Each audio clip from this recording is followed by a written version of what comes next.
Bien, bien. ¿Cómo está? Bien, yo por suerte. ¿Cómo están, chicos? Disculpen, pero la verdad que era el problema yo.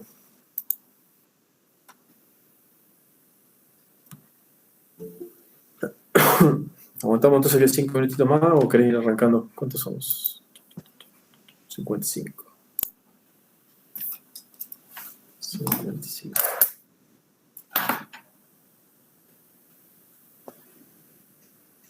Vamos a ver. 56. Sí, con nosotros. ¿Qué tal el fin de Un largo? par de minutos. Esperamos.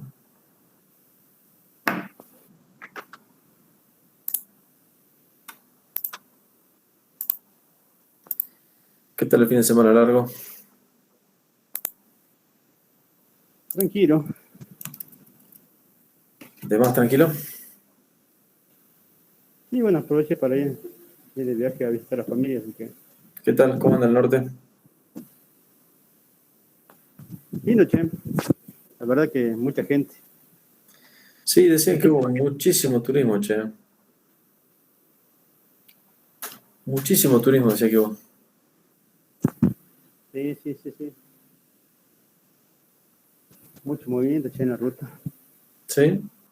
Yo la verdad que no salí casi. Estuve muy de casa.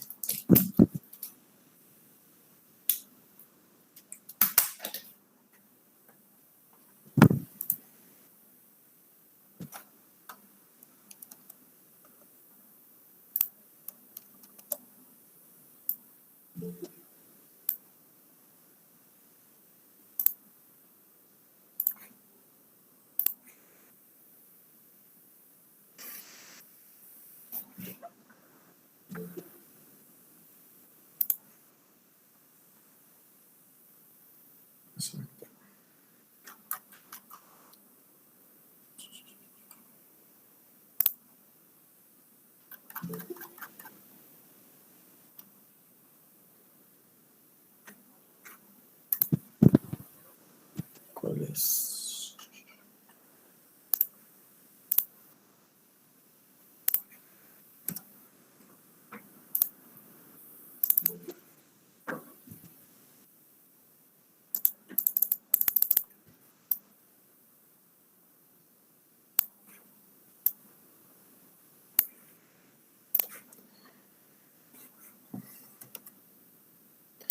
Ahí estoy habilitando.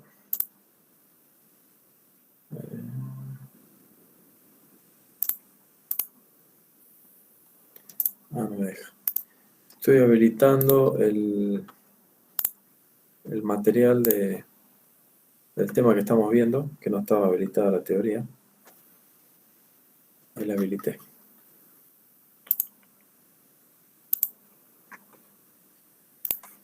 Ahí está. ¿Alguna novedad, Fede? No, no, ninguna, salvo que, bueno, el tema de la.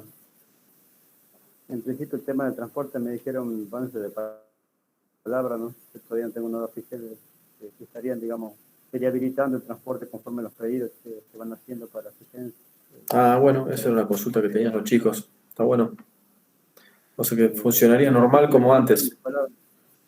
Sí, digamos, no me quedo todavía, tendría que ver específicamente si lo van a habilitar a todo o va a ser solamente ese día o esa semana, el tema del Mm. pase gratuito. Pero la intención es eso, digamos. Que de hecho, para la gente para los estudiantes, digamos, que estuvieron ya desde el principio de año asistiendo por trabajar en algún laboratorio, por el tema de beca de formación, tuvieron, digamos, pase habilitado. Claro. Entonces se venía trabajando así ya desde antes, para que puedan circular con pase libre en el colectivo. O sea que no debería haber problema. No, no, pero bueno, ahora no me detallaron en el tema de la masividad, ¿viste? Al Claro. habilitarse y todo, ¿no? Igual no va a Pero ser masivo porque van a ser como son exámenes nomás. Vos no tenés la misma concurrencia de manera permanente. O sea, vos no tenés en todo el transcurso del día exámenes todo el tiempo, ¿me entendés? Entonces la masividad no debería ser tal, digamos. En realidad, debería ser mucho menos el movimiento. Va, me parece a sí, mí, no sé. Sí, así, nada más el tema era el uso que se hiciera del servicio, ¿viste? Porque la cuestión es que la habilitan el pase, pero bueno, hay que ver qué uso hacen también los estudiantes, no solamente el uso, la habilitaría que sería para la universidad, sino que también el pase Sí, abierto a sirve para cualquier cosa, digamos. cualquier colectivo pueden tomar, digamos. Sí. En ese sentido, no sé cómo será el control. Y no creo que controlen mucho.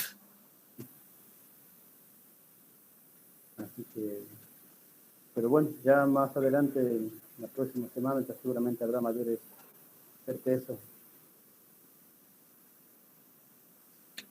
Ojalá. Estamos a prácticamente 3 semanas, 2 semanas y media mínimo. Uh-huh.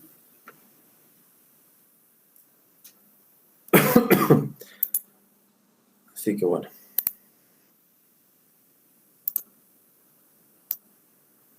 Yo todavía no me puedo recuperar bien. No sé qué me pasa. La verdad no ¿Tenés sé. algún diagnóstico? No, no fui al médico. La verdad que no fui. No, porque aparte me agarró todo el fin de semana largo, ahora olvídate. Pues si no, hoy tendría que haber ido al médico. Y ya me siento un poco mejor, pero todavía tengo medio una molestia. Por eso si por ahí me agarran como así como ataques de tos, ¿viste? Me empieza a molestar y tengo un ataque de tos por 5 minutos. Capaz que si me pasa, te paso la posta en un ratito, hasta que me recupere y después sigo. Porque es un ratito también por ahí me agarra, ¿viste? Después me recupero. Uh-huh. Pero no sé qué es, che. La verdad. Mi viejo anduvo enfermo, mi vieja también, capaz que algo me han embichado. Uh-huh. Sí, puede ser, pero bueno, estaría mal por ahí a ver, hacer alguna consulta, a ver si te piden algún estudio. Debería haber hecho.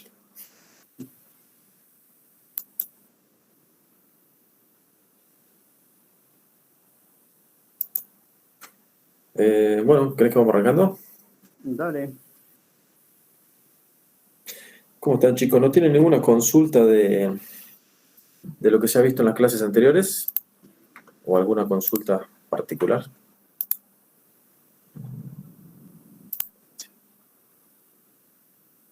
No.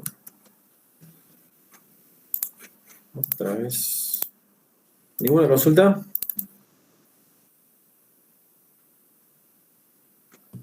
Por mi parte, no, profe. Bueno, No tienen duda, los textos son buenos. qué bueno, sí. A ver. Uy, otra vez estoy con los permisos.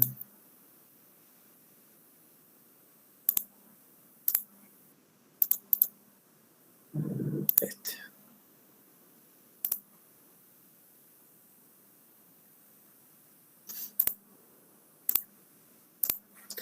¿Se ve, no? Sí. Sí, profe. Buenísimo. Bueno, si no hay consultas, si nadie tiene ganas de hablar un ratito, podemos arrancar. ¿Ya está grabando? Sí. Bueno, sigamos con lo que nos atañe, que es el avance de la teoría de un tema nuevo que habíamos arrancado en la clase pasada, que es particularmente la función logística es el tema, y nos íbamos a enfocar particularmente en dos ítems particulares. Uno era el control o la metodología de control de stocks, y otro un poco la gestión del departamento de compras, que algo ya hemos charlado, ¿sí? Y lo vimos en la clase pasada. Siguiendo con lo que hemos venido hablando, vamos a seguir con lo que es el control de stock y esa cantidad que venimos hablando de cuánto es el stock suficiente, cuándo es poco, cuándo es mucho, y veníamos hablando bastante de eso. Habíamos dicho que si teníamos mucho, bueno, producción iba a estar chocho. ¿Por qué? Porque producción iba a tener siempre material para producir, entonces nunca se iba a quejar. Ahora, desde el punto de vista de compras o del sector financiero, de los sectores más administrativos de la empresa, nos iban a poner el grito en el cielo. ¿Por qué? Porque íbamos a tener mucho material inmovilizado. Entonces había ahí un juego, había ahí un conflicto de intereses, si quieren, entre un par de sectores, tres particularmente, que se peleaban para ver cuál era la cantidad de stock o cuál es la cantidad de material apropiada que hay que tener en un galpón, en un almacén. Entonces lo que dijimos es que, bueno, teníamos que llegar a un acuerdo, ¿sí?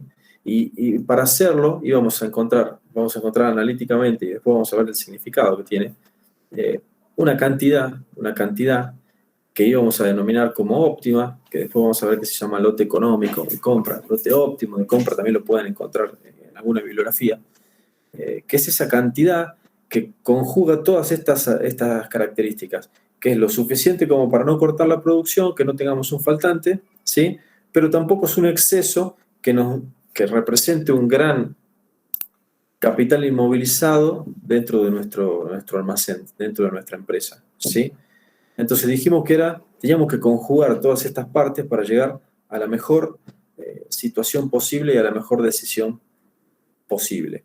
Y para poder hacerlo vamos a usar una herramienta que va a ser básicamente un análisis económico, ¿sí?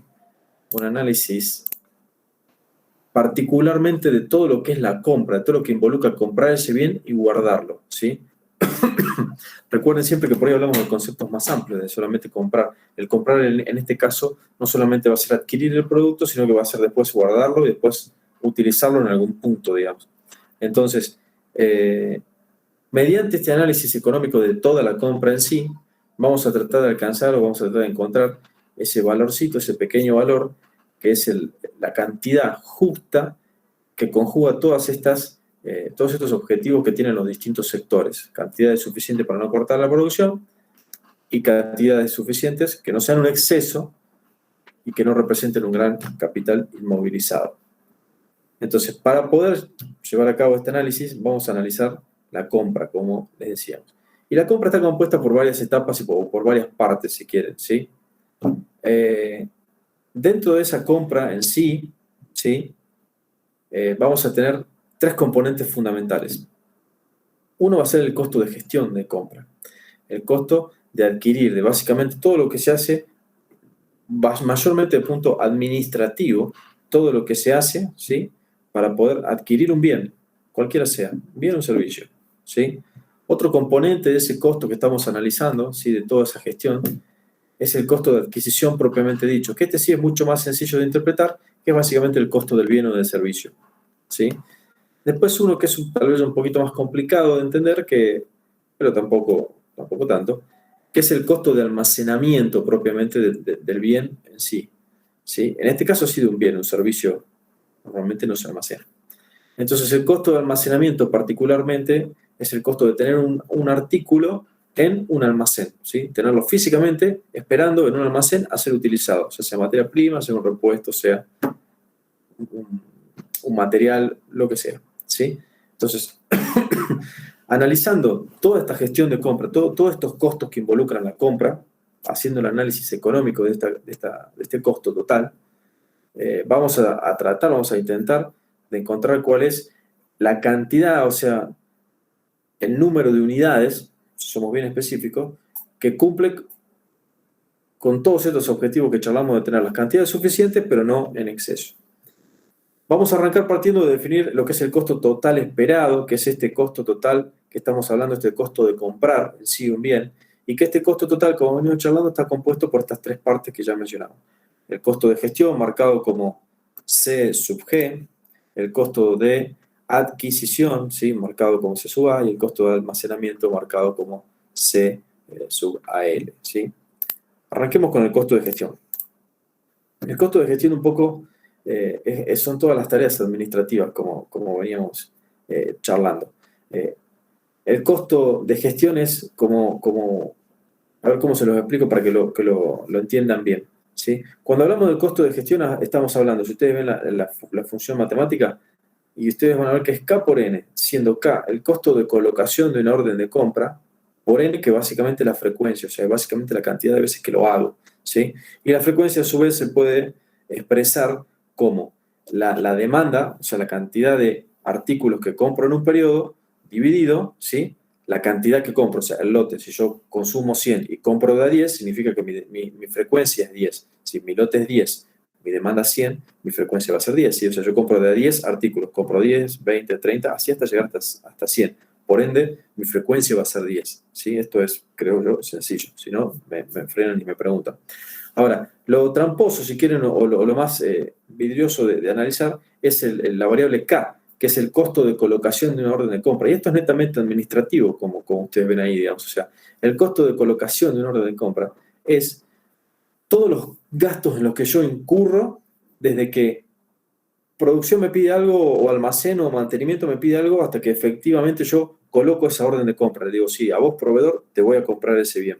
Y ahí hay un montón de costos que a veces son muy abstractos, son difíciles de ver, digamos. Fíjense que dentro de esos costos, como dice ahí en la diapo, sueldos, papelería, es sumamente amplio. O sea, desde el sueldo del comprador, que yo lo estoy pagando al comprador, ¿sí?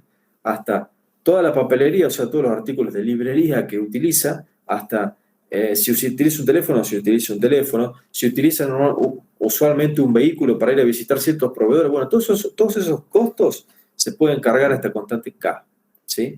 Entonces, ¿cómo yo la voy a terminar calculando? Voy a terminar sumando todos los costos asociados de este comprador desde que detecta la necesidad, ¿sí? Hasta que emite una orden de compra, los voy a terminar sumando y lo voy a terminar dividiendo perdón, por la cantidad de órdenes de compra que yo manejo en un periodo. Normalmente cuando hablamos de periodo hablamos de un año, pero ustedes entiendan, por eso yo trato de ser lo más general posible. El periodo puede ser más chico también, puede ser más largo. Entonces, este periodo, que normalmente es un año, ¿sí? Se divide todas las órdenes de compra que yo emití en ese año, ¿sí? Con los costos que yo tuve ese año para lo que es gestión. O sea, todo lo que me salió, hablando mal y pronto, el departamento de compras, básicamente, ¿sí? Todos los costos que tuvo, los que incurrió.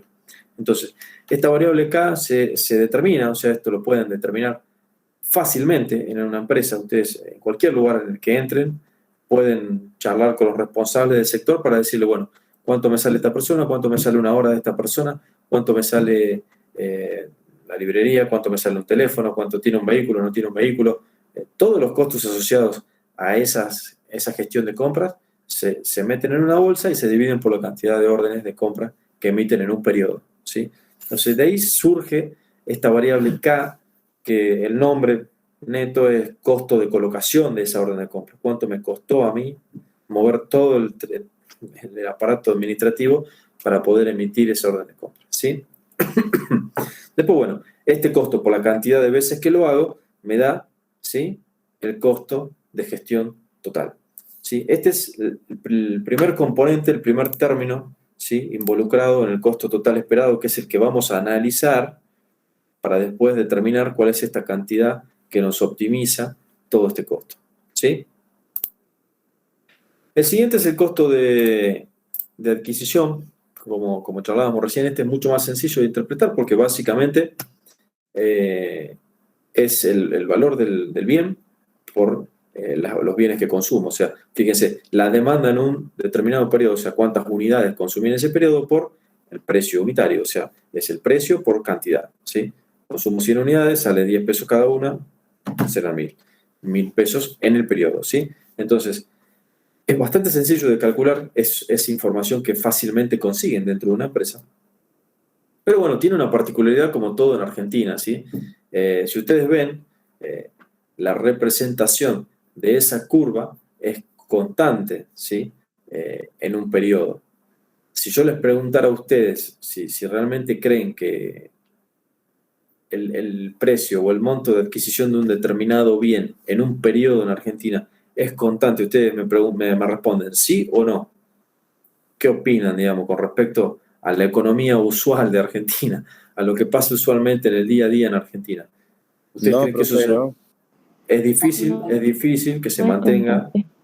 Claro, es difícil que se mantenga constante. ¿Sí? Entonces acá es una pequeña trampita con la que ustedes, aplicando el modelo en la realidad, probablemente tengan que renegar un poquito y por eso siempre trato de usar el término periodo y no año, ¿sí? Porque por ahí ustedes trabajando con periodos más chicos pueden alcanzar este equilibrio, pueden considerar que en algunos puntos esos costos de adquisición son constantes.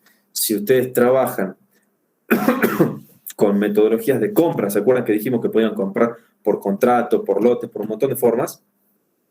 Si por ahí ustedes se organizan para que con su proveedor trabajar de manera o comprar lotes semestrales en donde en ese semestre su proveedor le fije un precio, realmente se lo fije, digan, este precio no varía.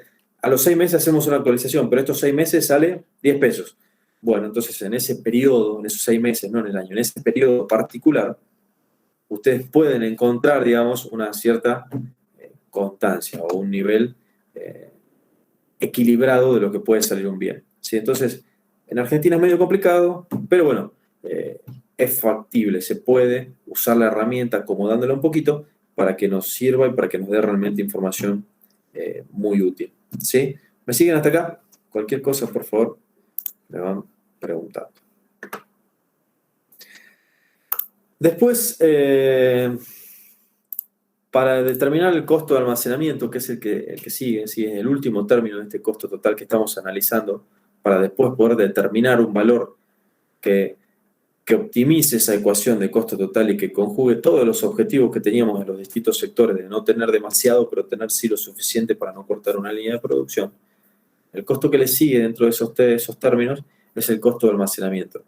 El costo de almacenamiento, sí vamos a hacer un análisis un poquito más complejo, porque no es tan sencillo como los anteriores, ¿sí?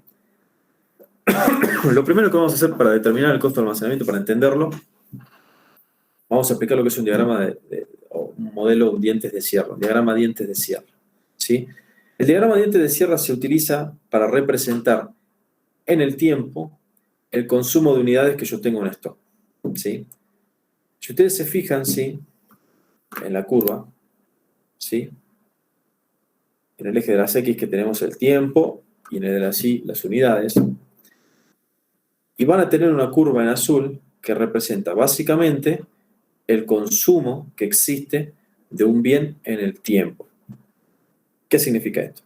Que si nosotros tomamos el tiempo cero, este que está acá, ¿sí? Yo de un determinado bien tengo Q unidades, o sea, tengo mi máximo stock posible, Q unidades, ¿sí? Nivel máximo de stock. Y a medida que va pasando el tiempo, yo voy consumiendo, o sea, digamos que esto es materia prima. Y yo la voy consumiendo y la voy transformando en un bien terminado, a entregar al cliente. Hasta que llega un punto donde yo choco el eje de los X, ¿y eso qué significa? Que me quedé sin unidades, ¿sí? Por ende, yo consumí todo mi stock, ¿sí? En ese momento, digamos que esto es una curva, esto es un diagrama ideal, ¿sí? En donde todo funciona bárbaro y esto no es Argentina. En ese momento yo debería automáticamente, inmediatamente, recuperar mi stock para poder seguir alimentando mi proceso productivo, ¿sí? Entonces, eso es lo que representa el diagrama del diente de sierra. Y tiene dos particularidades que no son reales, pero que nos sirven para interpretar cómo se comporta el consumo de un bien a lo largo de un sistema productivo, de un periodo en un sistema productivo. El primero, como dice la diapo, es que el consumo específico es constante, o sea, la cantidad de unidades que yo consumo por unidad de tiempo es constante, es siempre la misma. 1 unidad por día, 2 unidades por día, 3 por día, 1 por hora, 4 por hora, pero es siempre igual, ¿sí? Entonces, por eso, la curva tiene ese comportamiento, ¿sí? De recta, ¿sí? Donde la pendiente, si ustedes se acuerdan algo de análisis, donde la pendiente representa ese consumo específico, ¿sí?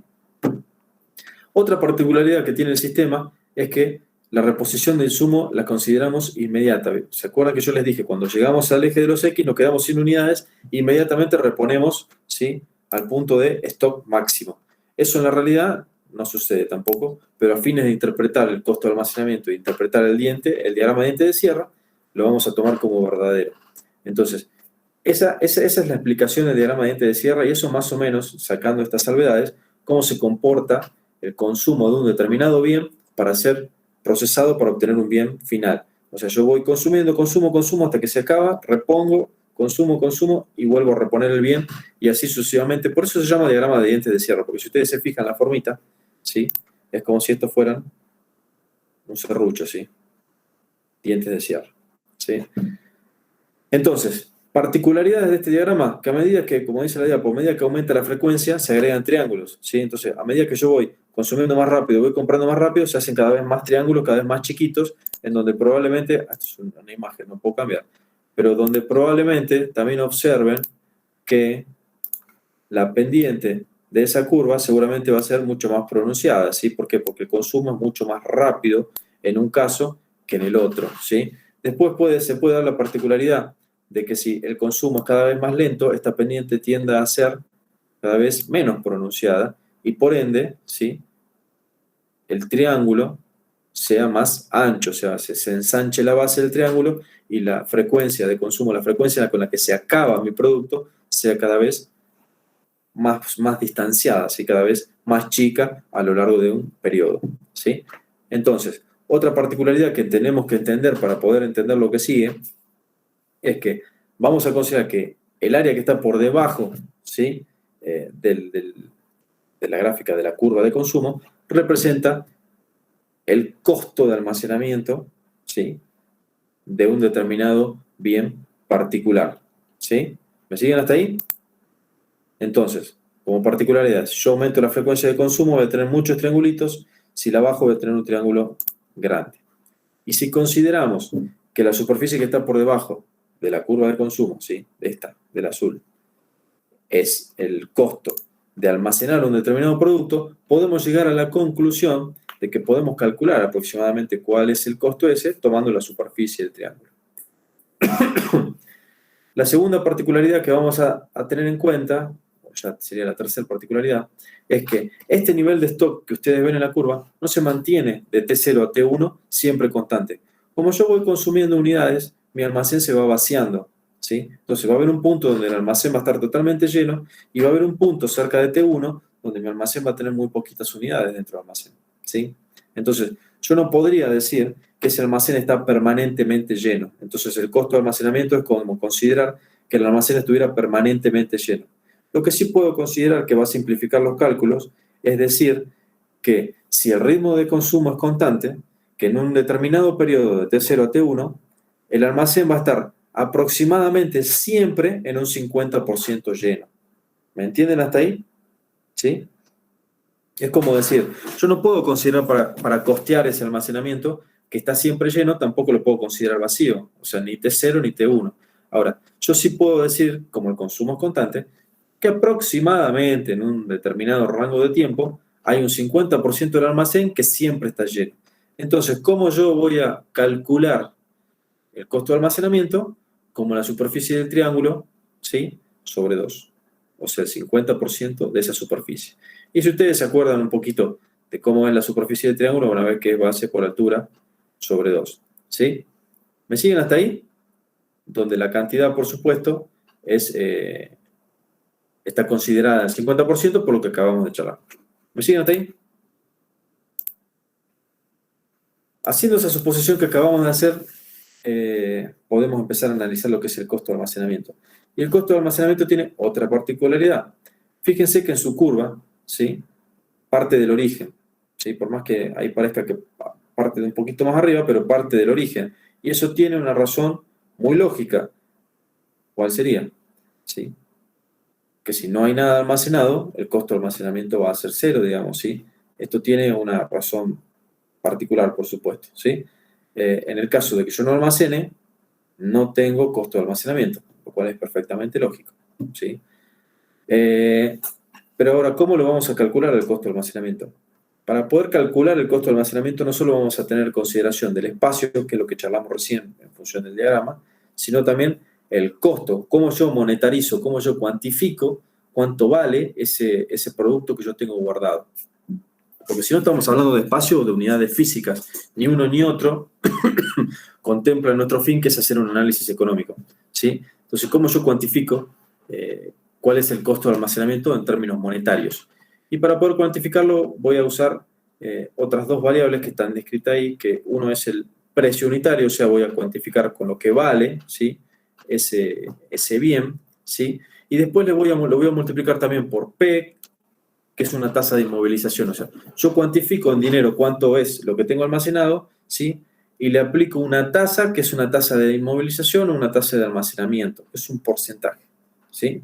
Es un porcentaje que es muy variable, depende del rubro en el que se trabaje, depende del tipo de producto del que estemos hablando, depende de un montón de cosas en realidad, y es una tasa muy variable, ¿sí? Entonces, yo teniendo en cuenta estas cuestiones que venimos charlando, cómo se cuantifica en unidades, cómo se monetariza, o sea, cómo se le da un valor monetario a este análisis económico que estamos haciendo del costo de almacenamiento, y le asignamos también una tasa que va a representar lo que yo realmente tengo inmovilizado. ¿Se acuerdan cuando comenzamos hablando dijimos no tener poco que me corte la línea productiva y no tener demasiado que represente un material inmovilizado que tenga un costo de oportunidad, ¿sí? Porque yo ese dinero lo podría usar en otro lado. Entonces, a ese concepto está asociado el hecho de multiplicar esta cuantificación monetaria de la cantidad con una tasa de inmovilización o con una tasa de almacenamiento, que normalmente se llama. Lo pueden encontrar de cualquier forma en la bibliografía. Entonces, lo que ustedes están viendo acá es la primera expresión matemática que tenemos de lo que representa el costo de almacenamiento, de cómo se calcula, ¿sí? Que va a terminar siendo un medio de Q por B por P. Entonces, ese es el más tradicional, si quieren, el más común que ustedes van a encontrar en bibliografía. Esto se puede ampliar o se puede, si quieren, complicar un poquito con este concepto, el de A por E por Q, que es sumarle al concepto original de costo de almacenamiento otro término, ¿sí? Que intenta medir cuánto sale el espacio que está ocupando realmente ese artículo. O sea, no solo decir cuantifico el bien y cuánto me sale tenerlo inmovilizado, sino que voy a cuantificar también en términos monetarios, por supuesto, el espacio que está ocupando ese bien, cuánto me sale tenerlo, ¿sí? Y ahí sí entran un montón de otras variables porque ustedes podrían considerar que el costo en peso por metro cuadrado de donde está guardado ese bien tiene asociado costo, por ejemplo, de seguridad, costo de una persona que tiene que ir permanentemente a ver si que no se roban el bien, digamos, algo tan tonto, pero realmente pasa en la industria, que no se roben, seguridad perimetral, el costo de una infraestructura de un galpón porque no puede estar a la intemperie, o eso es más común, pero por ejemplo hay artículos que tienen que estar con una atmósfera controlada, lo que significa que tienen que estar en una atmósfera con determinada temperatura y humedad, y eso tiene un costo. Entonces, todos esos costos se pueden incluir dentro de este segundo término del costo de almacenamiento, ¿sí? E incorporarlos al costo total, digamos, a este costo ampliado de almacenamiento, en los casos que requiera. Son casos particulares, normalmente la expresión que vamos a encontrar es esta, ¿sí? Un medio de Q por B por P. Esa es la expresión que normalmente van a encontrar en bibliografía y que en la mayoría de los ejemplos vamos a dar, no vamos a complicar mucho más que eso, pero si quisieran, sepan que existe, que también puede ser objeto de alguna pregunta, sepan que existe un costo ampliado, un costo de almacenamiento ampliado que involucra no solamente la cuantificación de las unidades, sino también el espacio que efectivamente utilizan esa cantidad de unidades dentro de una fábrica. ¿Me siguen hasta ahí? Bueno. Ahora que nosotros conocemos cuáles son todos los términos de este costo total, de esta ecuación de costos que estamos analizando, en la cual vamos a hacer ese análisis económico de la compra, vamos a reemplazar todos los términos que encontramos en lo que originalmente planteamos de costo total esperado o del CTE que veníamos charlando. Y vamos a ver que el primer término, si recuerdan, que no fue hace tanto, es el costo de gestión, que dijimos que dependía de un costo de colocación de órdenes de compra, de una demanda por periodo, normalmente anual, y de la cantidad, por supuesto, que nos daba la frecuencia en la que yo emitía esta orden de compra. Después dijimos que había un costo de adquisición que era normalmente constante, normalmente dentro de ciertos periodos, recuerden que lo charlamos, que estaba también compuesto por una demanda y por un precio unitario. Y después, bueno, la ecuación simplificada o el costo simplificado de almacenamiento, que dijimos que era un medio de Q por B por P, la superficie debajo del triángulo, por un precio unitario, por una tasa de inmovilización. Si ustedes se fijan, ahí están en rojo cargadas cuáles son cada una de las curvas de esos tres términos y qué forma toma cada una de esas ecuaciones. Si ustedes graficaran la curva de costo total o la CTE, por supuesto en un sistema de ejes coordenados, encontrarían una curva con la forma azul que ustedes ven en pantalla, ¿sí? Con esta forma, ¿sí? Esta ecuación se grafica de esta forma, que básicamente, ¿sí? Es bastante sencilla de interpretar, que tiene una primera parte compuesta casi en su totalidad por el costo de gestión y después va asociada, ¿sí? La segunda parte, después de este punto de análisis que vamos a ver, al costo de almacenamiento. ¿Cómo hacemos este análisis de compra? Para ver cuál es la cantidad que más nos conviene. Bueno, fíjense que desde el punto de vista matemático del análisis económico, podemos encontrar un punto mínimo de esa curva, ¿sí? Esa curva azul, que es uno de los puntos de interés, por supuesto, que tenemos, que representa el mínimo costo de toda esa expresión, ¿sí? ¿Qué nos representa esto desde el punto de vista conceptual? Que ese punto mínimo, ese punto bajo de la curva, representa la cantidad que minimiza los costos totales que yo estoy manejando, los costos que venimos charlando. Entonces, ese es nuestro interés. Encontrar esa cantidad que minimiza los costos de almacenamiento, que minimiza los costos de adquisición y que minimiza los costos de gestión. Entonces yo voy a responder lo que inicialmente me pregunté, encontrar una cantidad, Q0, ahora llamamos Q0, ¿sí? Que es el Q de ese mínimo de la curva, ¿sí? Que me da el costo, por supuesto, total de ese análisis mínimo. Y esto nos plantea un valor de gran utilidad para nosotros. Esa es la cantidad que a nosotros nos determina, ¿sí? La respuesta a esa pregunta que veníamos haciendo de cuál es la cantidad que no corta, ¿sí? Nuestro sistema productivo, pero tampoco representa una cantidad excesiva que represente un costo de inmovilización muy elevado, ¿sí? Entonces, este es el valor que más nos interesa y este es el resultado del análisis económico, ¿sí? Es encontrar este valor que ustedes cuando lo busquen en bibliografía lo van a encontrar como lote óptimo, ¿sí?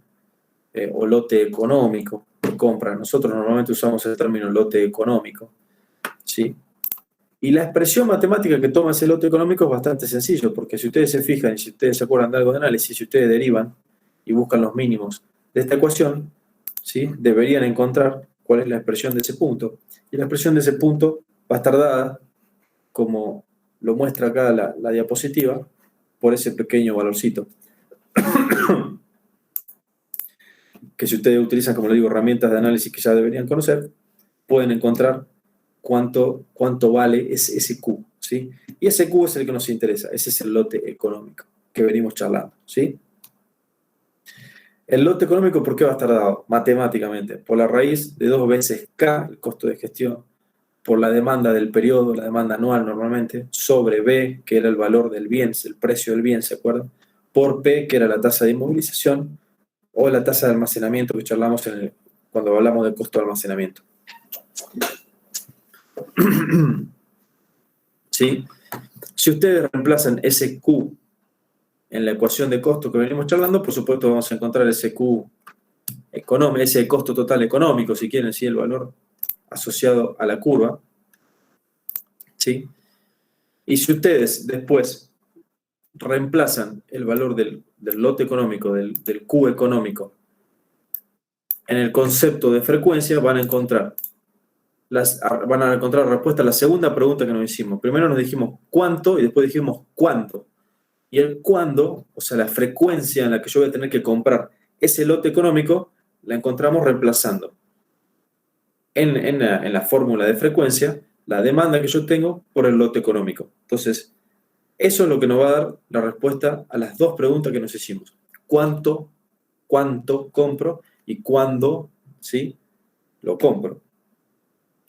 Esto probablemente sea una de las herramientas más útiles que vamos a encontrar dentro de lo que es gestión de stock, porque les da 2 herramientas fundamentales, que es cuánto y cuándo comprarlo. Y esto sí se usa mucho en la industria, sí se usa realmente mucho, porque nos permite, como les digo, el concepto volvemos a lo mismo, de que esto sea una constante, en realidad no lo es. Este periodo normalmente no es un año, ¿sí? La demanda no es anual porque es muy fluctuante. Nosotros hacemos una suposición en el costo de almacenamiento que los consumos son constantes. No siempre se da, difícilmente se da. Entonces, esto no es perfecto.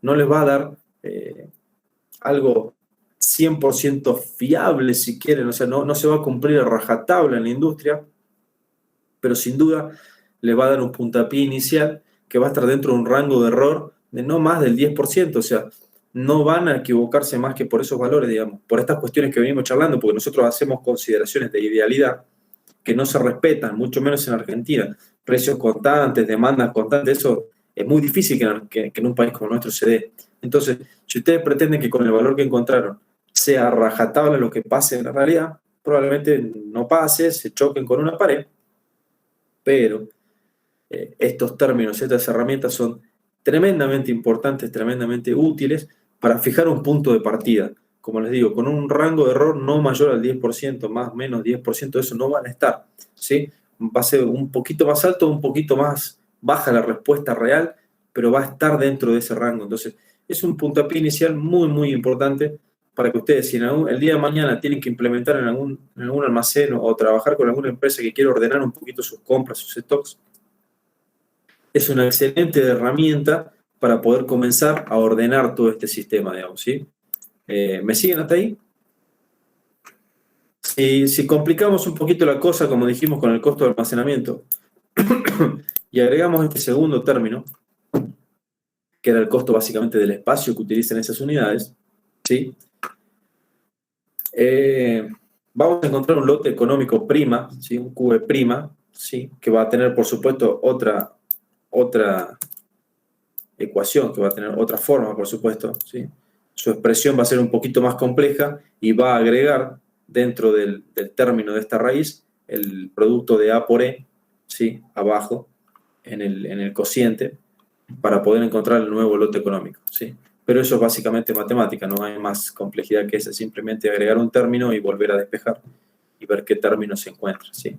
Y van a encontrar una expresión matemática del lote económico prima, ¿sí? Que involucra ahora este costo que habíamos dicho, que también podía ser parte del costo de almacenamiento, ¿sí? Que es el costo total esperado ampliado. ¿Me siguen hasta ahí? Último análisis, hacemos un pequeño break. Si analizamos nosotros lo que acabamos de encontrar con lo que nos acabamos de chocar, ¿sí? Que es un dato, como les digo, muy, muy interesante, podemos hacer un cierto análisis de cómo se comporta esa curva y podemos sacar un par de conclusiones.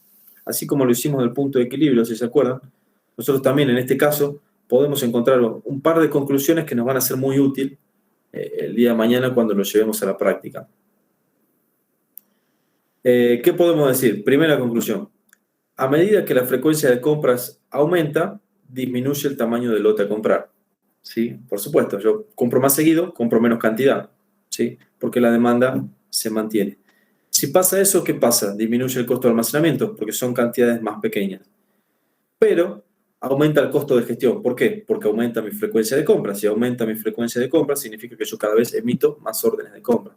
Por ende, la tarea administrativa se multiplica, ¿sí? Entonces, ¿qué conclusión podemos seguir sacando? Entonces, como dice la diapo, el costo total, la curva azul, si ustedes ven, en un principio disminuye abruptamente a medida que yo aumento la cantidad, o sea, aumento el lote, hasta un punto, el mínimo, por supuesto, en donde vuelve a empezar a crecer, ¿sí? Entonces, ¿dónde a ustedes les parece que es mucho más abrupto el cambio?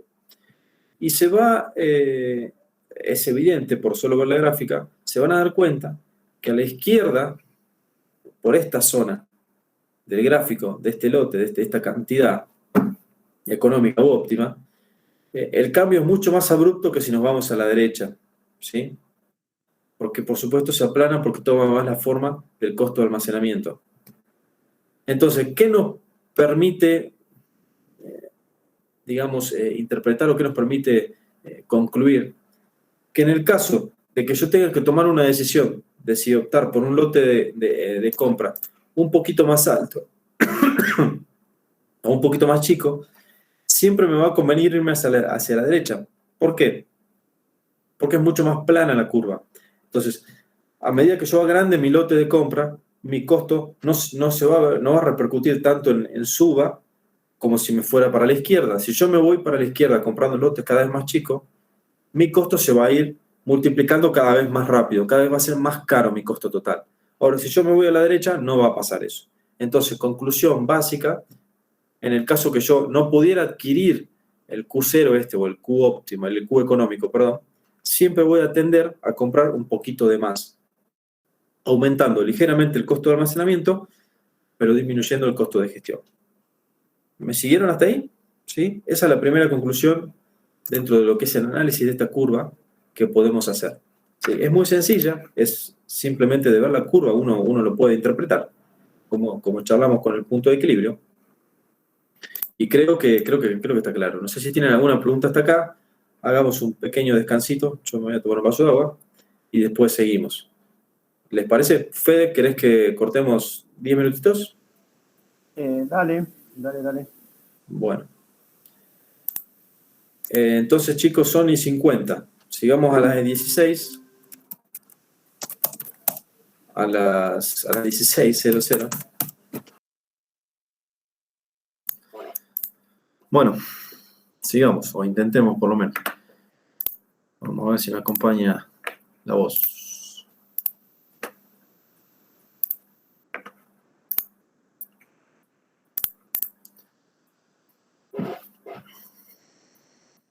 Bueno, hasta acá ninguna pregunta.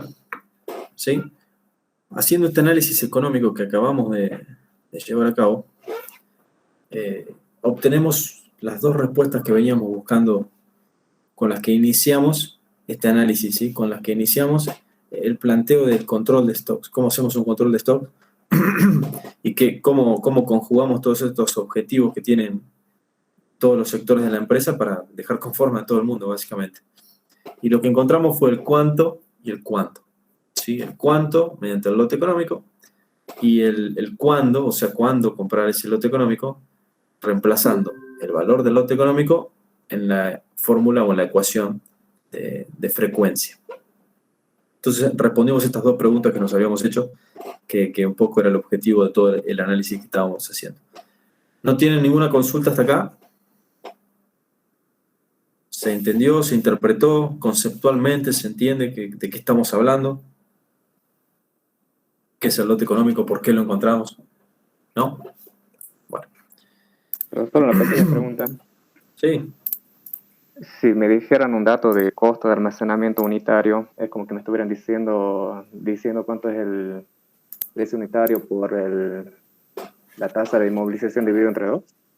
Ya te están diciendo cuánto cuesta almacenar una unidad. Cuando Sí. vos calculas el costo de almacenamiento, calculas un medio de Q por B, siendo Q la cantidad de unidades que almacenás, el total de las unidades, ¿sí? ¿Se entiende o no? Te están dando el costo unitario. Ese costo de almacenamiento por una unidad. ¿Me seguís? Sí. Ok.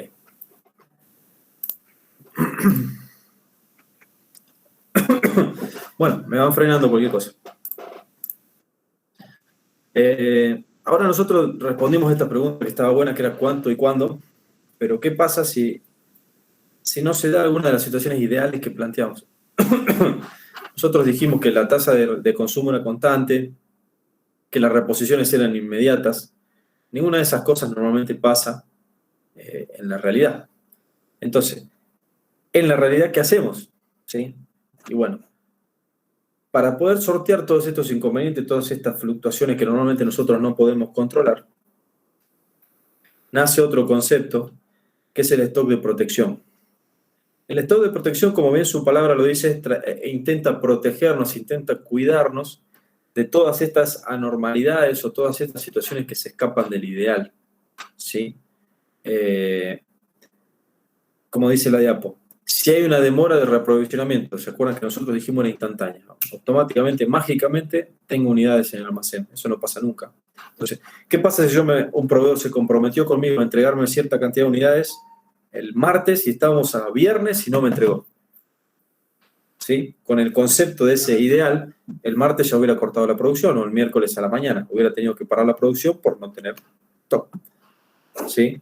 Entonces, para evitar ese tipo de situaciones, para evitar, por darles un ejemplo, como charlamos en la gráfica del diagrama de diente de sierra, si el triángulo se aumenta la pendiente de consumo, significa que se consume cada vez más rápido de lo que yo esperaba, me termino antes las unidades. Entonces, para evitar o tratar de resolver este tipo de situaciones que normalmente están fuera de nuestro alcance, se inventa, se crea el concepto de tener un stock de protección que viene a cuidarnos de todas estas irregularidades que no podemos medir. ¿sí? Y bueno, como la palabra lo dice, no vale la pena explayarse demasiado. Es una cantidad de unidades extra, ¿sí? Que va a ser siempre extra al lote económico, ya vamos a ver, ¿sí? Que intenta protegernos de cualquier anormalidad que se dé en ese lapso de tiempo mientras las unidades son consumidas por un sistema productivo, ¿sí?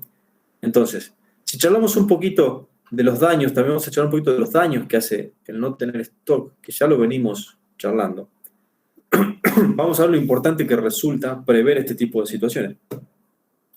Un problema muy grande que tiene quedarse sin stock, el concepto de quedarse sin stock, de cortar la producción, es la pérdida de producción. O sea, por no tener los materiales, pierdo producción. Normalmente en una industria uno tiene cronogramas bastante ajustados.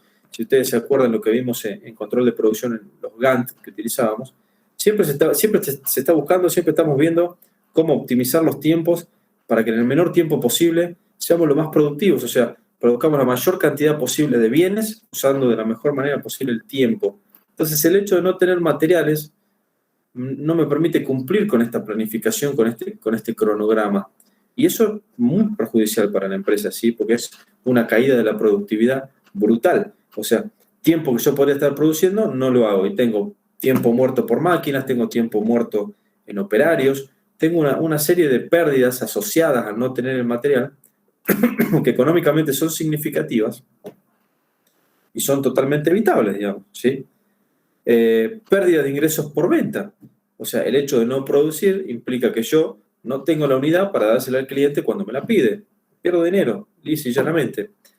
Pérdida de imagen organizacional. Esto es mucho más filosófico, si quieren, es más conceptual. El hecho de que un cliente mío vaya y diga, yo quiero tu producto y no lo encuentre en ningún lado, nos hace quedar mal como empresa, nos hace tal vez que el cliente elija una marca alternativa o termine comprando algo que nos hace perder mercado a nosotros y por supuesto imagen, porque les transmite al cliente de que no somos confiables, de que en el momento que el cliente necesita una unidad, no la tuvo. Entonces eso es muy perjudicial para nosotros. Que por supuesto va relacionado con lo que dice debajo, la pérdida de confianza. En el momento que se perdió la confianza, que nosotros no somos confiables de entregar una unidad en un determinado tiempo, nos afecta brutalmente a nuestra empresa. Y por supuesto, gastos por incumplimiento de contratos, este es un poco más abstracto, pero si ustedes se acuerdan que nosotros charlamos en la gestión de compra, las metodologías de compra, que nosotros podíamos comprar por contratos, o sea, yo compro determinada cantidad de unidades por mes, nosotros podemos trabajar de la misma forma, nosotros podemos ser productores de un bien intermedio, ¿sí? Que compra a otra empresa, ¿sí? Entonces, si yo me comprometo a entregar una determinada cantidad de unidades de esa empresa y no lo hago, ¿sí? Muchas veces en esos contratos se incluyen multas por el no cumplimiento de esos montos o cantidades en un determinado tiempo. Entonces, fíjense la cantidad de problemas que me puede traer el quiebre de stock o el no tener stock o el no tener una materia prima y cortar la línea de producción o parar el sistema productivo. El stock de protección, por suerte, viene un poco a salvarme de toda esa situación y de darme una solución para tratar de absorber todas estas anormalidades, todas estas situaciones irregulares que se pueden presentar en el día a día en una empresa, ¿sí? Si ustedes ven la gráfica, para que vayamos entendiendo cómo funciona, la vamos a ver también en la diapo siguiente. Ustedes van a encontrar un término acá que vamos a empezar a utilizar, ¿sí? Que es la demora de reaprovisionamiento, ¿sí? La demora de reaprovisionamiento conceptualmente son los días que demora un proveedor en entregarme un bien una vez tiene la orden de compra en la mano. O sea, yo me comprometí a comprarte algo, 10 bulones, bueno, ¿cuánto demoras en entregarme los bulones? 5 días, bueno, entonces esa demora de reaprovisionamiento son 5 días. Entonces, cuando yo contemplo o analizo, ¿sí? Cómo yo controlo mi stock, tengo que tener en cuenta que cada proveedor tiene una demora de reaprovisionamiento distinta. Cada proveedor va a demorar distinta cantidad de días en reponer el stock que yo le estoy pidiendo. Es un concepto que vamos a empezar a conocer, que lo anotamos normalmente con el término D, con la letra D. ¿Sí? Siguiendo lo que veníamos charlando, el stock de protección, que un poco viene a salvarnos de cualquier irregularidad que se presente en la vida real, ¿sí?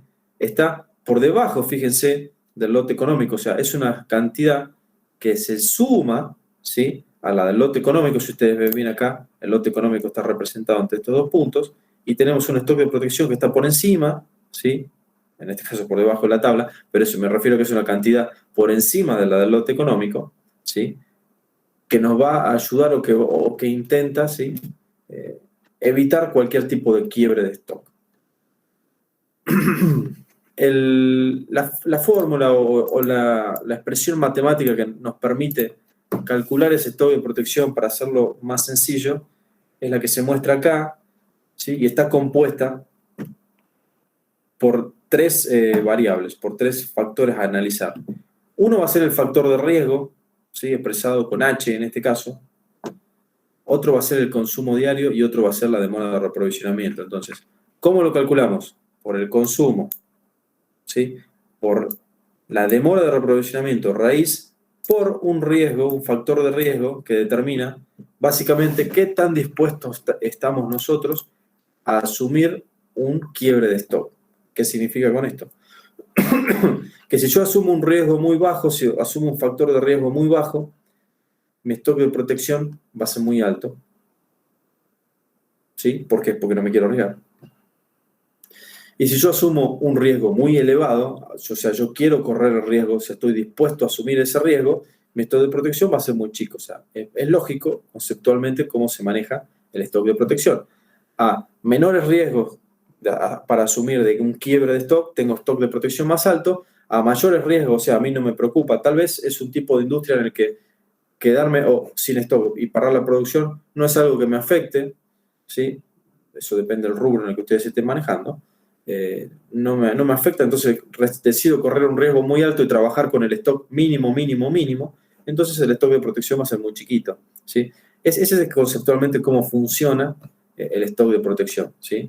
Y si quieren una definición un poco más de libro, más de manual, el stock de protección es el nivel extra, por eso va siempre por encima del lote, que se mantiene en almacén para hacer frente a eventuales quiebres de stocks, o sea, tratar de evitar. El stock de seguridad se genera para reducir las incertidumbres que se producen en la oferta y la demanda, ¿sí? Cuando habla de incertidumbres en oferta y demanda, habla de que, particularmente para que ocurra un quiebre de stock, una demanda excesiva, o sea, a mí me demandan en exceso bienes que yo no tenía previsto. O sea, yo tenía previsto fabricar 100 unidades y vino alguien y me dijo necesito unas 50 más, por ende tengo que fabricar 50% más, porque 50 unidades son 50% más, y necesito un stock para hacer frente a esa fluctuación. Entonces, en el caso de que la demanda caiga, normalmente uno no va a tener problemas de quiebre de stock porque va a tener en realidad un exceso de stock en almacén. ¿Me siguen hasta ahí? Ese es el concepto de stock de protección que va de la mano también del lote económico y de cómo manejamos y cómo administramos de la mejor manera posible un almacén. Sí. Profe, la parte esa del factor de riesgo, ¿cómo sería un ejemplo? El factor de riesgo es un valor que se saca de tabla. No tengo en la diapo una tabla, pero te las consigo para la próxima clase. En el libro Control de Stocks de Munier hay una tabla que lo tengo por acá el libro, lo tendría que buscar. Pero es una tabla que básicamente funciona así, que es una tabla ya empírica, ya calculada por quien hizo la tabla, digamos en este caso Munier, que establece que para un determinado nivel de riesgo, un 10%, un 50%, un 80%, un 90% de riesgo, tengo asociado un factor de riesgo, que es una constante que se aplica en la fórmula. No tengo realmente, la podría agregar, me voy a anotar para próximas clases en realidad, de poner la tablita dentro de las diapos para que la tengamos de referencia por cualquier situación. Es simplemente eso. Sí. Claro, y en un ejercicio, por ejemplo, cuando lo mencionen, sería factor de riesgo de tanto, ¿no? Un factor de riesgo del 10% tiene asociado una constante. Que si nosotros no te damos ese valor, te vamos a dar la tabla. Es decir, si vos tenés un 20%, asumo un 20% de riesgo, tengo una constante que vale X. Asumo un 40% de riesgo, tengo una constante que vale Y. Y esa es la constante que se reemplaza en esta fórmula. ¿Se entiende? Sí, ahora sí. Gracias. Perfecto. Hay una tabla muy clarita, como les digo, en el Munier, en el libro Control de Stocks de Munier, que realmente no las tengo en las diapos, pero me comprometo, las escaneo y las pegamos en la diapo para que esté un poco más claro. Es simplemente eso. Es una tabla que nos da un coeficiente, una constante, para reemplazar en la fórmula y calcular ese stock de protección. Las otras variables ustedes las tienen que conocer. ¿Por qué? Porque siendo C el consumo diario, ustedes si no lo conocen lo pueden calcular, porque si ustedes tienen una determinada producción y determinada cantidad de días para producir, ustedes el consumo de materias primas, materiales, lo pueden calcular con una regla de 3. Y la demora de reaprovisionamiento, ¿sí? Normalmente es un dato, porque son los días que el proveedor demora en entregarme a mí un bien, ¿sí? Si no lo tienen como dato, ustedes están en vida real, esto es sencillo, esto es contactarse con el proveedor y decirle, bueno, ¿cuánto demoras vos en entregarme determinado producto? Y si quieren ser cuidadosos, sumarle a ese valor que le va a dar el proveedor, por ejemplo, una semana en entregarte 10 bulones, sumarle siempre un plus, es decir, 5 días hábiles, ponele, que no sean 5, sean 7 días corridos o 8 días corridos, y entonces adaptar la fórmula, adaptar mis necesidades a esta fórmula para que me sea útil realmente el valor que encuentro, ¿sí? Entonces, todos esos valores en la práctica se pueden encontrar, son sencillos de encontrar, ¿sí? Entonces, tienen cómo hacerlo. ¿Me siguen hasta ahí? ¿Alguna otra consulta? Profe, Sí. y en el caso de que tengamos más de un proveedor, por ejemplo, para la fabricación de un solo producto, ¿se toma el que tiene mayor cantidad de días, el que demora más cantidad de días en darme el producto? No, porque en realidad lo que vos vas a hacer, vas a controlar cada uno de esos artículos, ¿me entendés? Entonces, si vos tenés, qué sé yo, vos para fabricar una caja necesitas, o para fabricar, no sé, una silla, necesitas caños de metálico, necesitas maderas y necesitas bulones, vos tenés 3 productos que conforman la silla. Entonces, cada uno de esos productos tiene una demora de reaprovisionamiento distinta porque son 3 proveedores distintos. Entonces, vos le vas a hacer un seguimiento a cada uno de ellos. No sé si me explico. ¿Sí? Sí, profe. ¿Se entiende? Entonces vos, Sí. con cada uno de ellos vas a hacer un seguimiento particular. Y por eso esto es tan tedioso. O sea, hoy en día, y ya lo vamos a ver más adelante, vamos a mencionar algunos porque realmente no tenemos acceso acá en la universidad, pero hay soft muy complejos para el manejo de almacenes porque la cantidad de artículos que se manejan en un almacén, más allá de que ahora vamos a ver también que hay algunos más importantes que otros, pero la cantidad de artículos que se manejan en un almacén son ridículos. Ustedes pueden tener números de 3, 4, 5.000 artículos en un almacén. Y cada artículo tiene un seguimiento particular. Entonces, es bastante complejo el tema. Y haciéndolo con un soft es mucho más sencillo. Pero lo que nosotros estamos aprendiendo acá es un poco la mecánica de cómo funciona, cómo se utilizan estas herramientas para después aplicar un soft que nos simplifique un poco la tarea. Ahora, el relevamiento específico de cuántos días demora un proveedor u otro, sí es manual, no hay otra, es manual y lo van a tener que hacer ustedes. Así lo hagan con un soft, ustedes esa información la van a tener que entregársela al soft, lo van a tener que cargar en el soft. Entonces, es importante por eso que conozcan la mecánica, ¿sí? Pero también sepan que, bueno, que hay herramientas que se lo simplifican mucho. Y en este caso, como decía su compañera, si ustedes tienen 100 artículos que conforman un bien, le van a tener que hacer un seguimiento a los 100. Tal vez algunos más estrictos que otros, ya lo vamos a charlar, pero a todos les van a tener que hacer un seguimiento, ¿sí? Porque si no, en algún momento, como decía mi abuela, se les va a escapar la tortuga y les va a faltar algún bien y algo se van a quedar, por un tornillo muchas veces, que es algo totalmente sencillo, se pueden quedar o pueden parar la línea de producción. Entonces, es interesante, es bastante complejo el manejo en general, no así las herramientas son bastante sencillas, pero bueno, es complejo manejar un almacén realmente. ¿Sí? ¿Alguna otra pregunta hasta acá? ¿No? Sigamos entonces. Como veníamos charlando y como su compañera preguntó que realmente justo dio en la tecla de lo que íbamos a charlar ahora, cuando ustedes tienen muchos artículos, que es lo normal, créanme, es lo totalmente normal en una empresa, cuando manejan mucha cantidad de artículos, se empieza a hacer difícil llevar un control estricto de todos. Como eso es difícil, hoy cada vez más fácil con los soft, que son muy potentes, pero igual requieren laburo, se implementó, se trabajó, se hizo uso de una herramienta que en realidad tiene muchos años, como el diagrama de Pareto, para determinar o establecer una clasificación que me permita identificar dentro de un universo de artículos, dentro de una nube de artículos, cuáles son aquellos que son más importantes, cuáles son aquellos a los que yo le tengo que hacer un control más estricto, porque el no controlarlos me puede generar problemas. En este concepto nace lo que es el diagrama ABC, que el diagrama ABC o la metodología, como dice la diapo ABC, deriva de la ley de Pareto, haciendo uso del famoso 80-20, que seguramente lo vieron en un micro, la ley de Pareto, que Pareto decía que el 80% de los recursos eran administrados, o algo así, no exactamente, pero las palabras, pero el 80% de los recursos era administrado o lo tenía el 20% de la población, y el 80% de la población restante solamente manejaba el 20% de los recursos que quedaban. Estaba hablando de dinero, básicamente, Pareto. Entonces había un 20% de gente con mucho dinero y un 80% de gente con realmente muy poco. Entonces, de ahí surgía el análisis de Pareto y esta ley normalmente se cumple.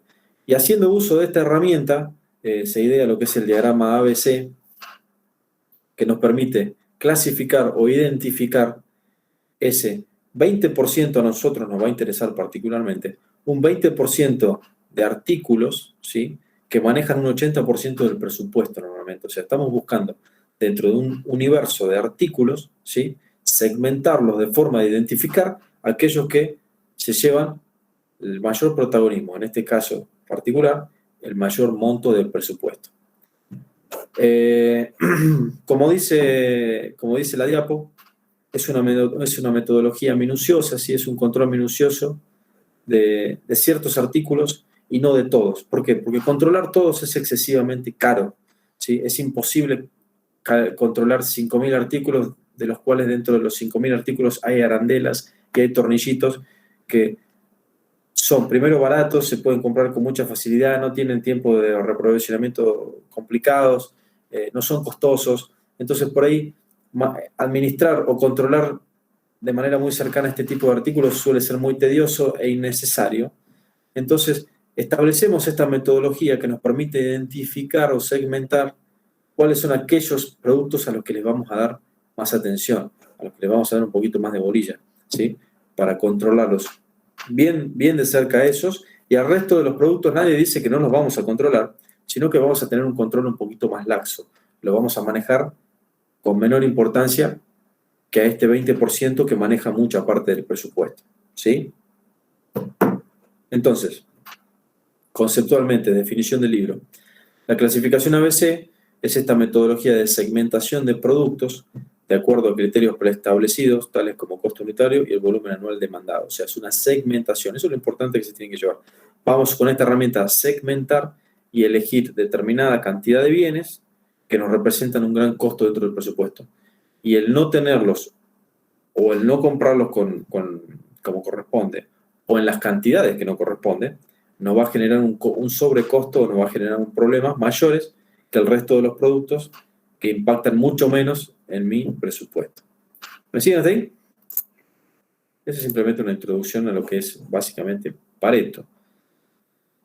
Dentro de este diagrama ABC lo que nos va a interesar encontrar, como les decía, es este 20%, que vamos a identificar como ítems o artículos de clase A. Si ustedes se fijan en la gráfica, nos va a interesar dividir la gráfica en 3, ¿sí?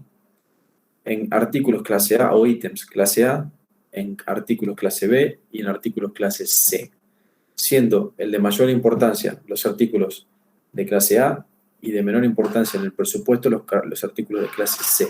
Entonces, ¿qué significa?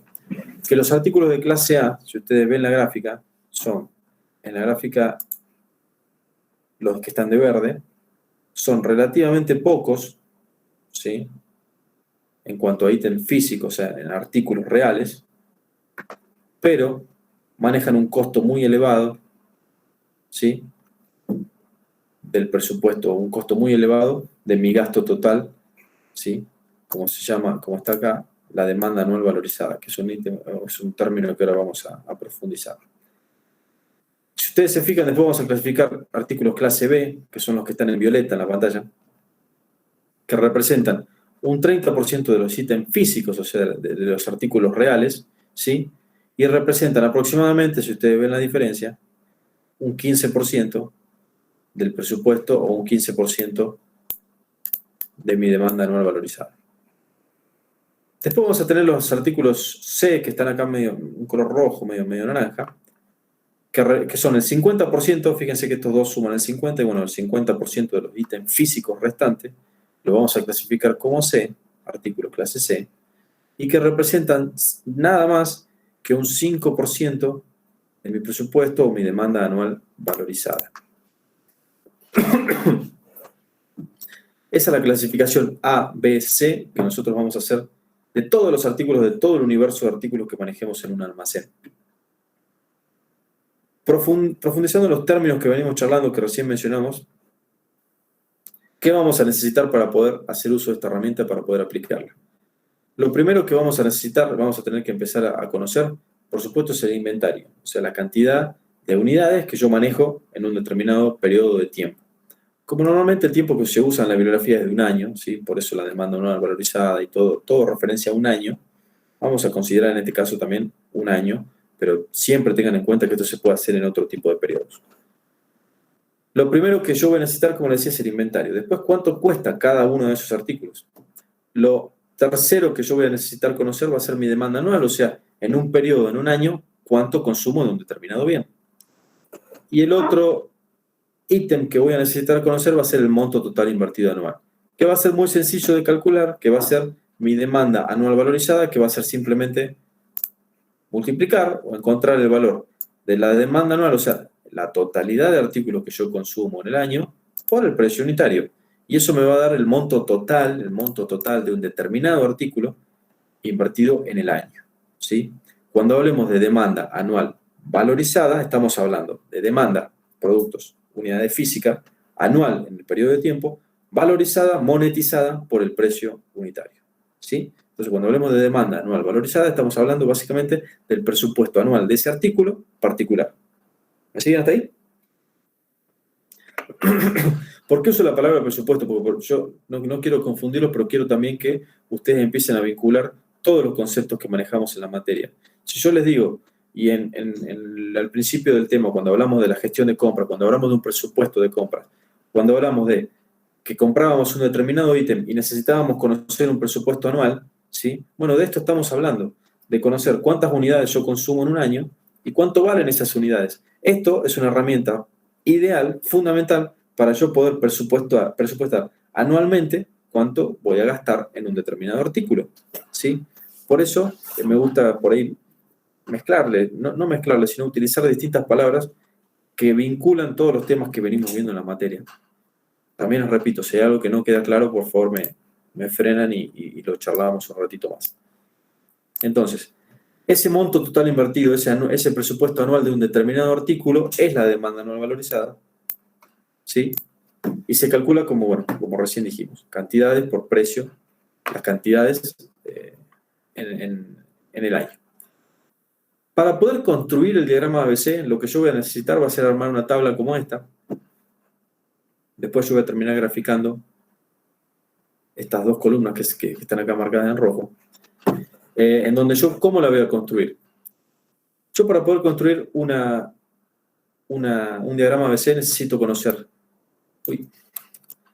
todos los artículos, el inventario. En este caso particular era un ejemplo para una planta que fabricaba telas, que fabricaba ropas.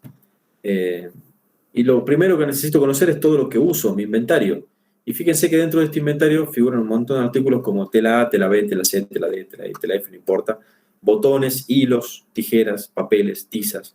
Esto es todo lo que yo consumo. Y acá otros insumos, que acá los simplificamos porque son muy chiquitos. Y acá dentro de otros insumos pueden entrar cosas ínfimas que realmente no vale la pena hacer un seguimiento específico. ¿Qué voy a necesitar también conocer?